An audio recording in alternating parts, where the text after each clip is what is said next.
Magandang araw, Bagong Pilipinas. Bilang bahagi ng disaster response ng Philippine National Police, narito po tayo ngayon sa Barbosa Police Station at nakapanayam ang kanilang hepe na si Police Lieutenant Colonel Nacional upang ibahagi ang kanilang programa patungkol sa pagtulong sa mga nasalanta ng bagyo at habagat. Sa kabila ng hamon ng masamang panahon, patuloy ang Barbosa Police Station sa pagtulong sa ating mga kababayan na apektado ng bagyo at pagbaha. Kamakailan ay mabilis sa tinulungan ng mga personal nito ang isang dialysis patient na na-stranded sa baha. Ligtas nilang naihatid ang naturang pasyente upang hindi maantala ang kanyang mahalagang dialysis treatment.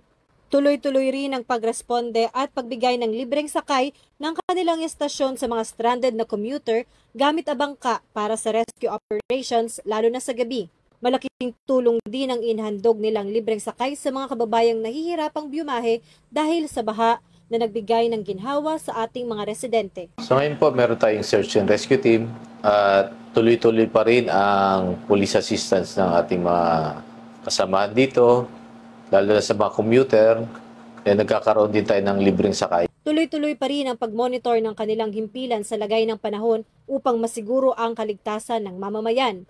Naka-alerto rin ang buong himpilan para matiyak ang mabilis na aksyon at kaayusan sa lahat ng oras, anuman ang pagsubok na kinakaharap ng bansa dulot ng bagyo at habagat. Mahigpit naman ang paalala ni Police Lieutenant Colonel Arwen Nacional sa kanilang mga kasamahang pulis at mga nasasakupan para sa pangkalahatang mensahe. Para sa ating mga kapulisan, so mag-iingat tayo at kailangan safe pa rin tayo. Hindi yung tayo ang magliligtas, baka tayo pang iligtas. So, kailangan alamin natin kung safe yung gagawin natin. Pag safe, di go tayo. Pag hindi, iwas-iwas muna ng konti. Baka magkamali tayo. Tayo pa ang ililigtas. Imbis na tayo ang magligtas sa kanila. Sa ating mga kababayan naman, mag-ingat po tayo lagi. At huwag na po tayong sumuong kung may mga baha at kung wala na tayong gagawin.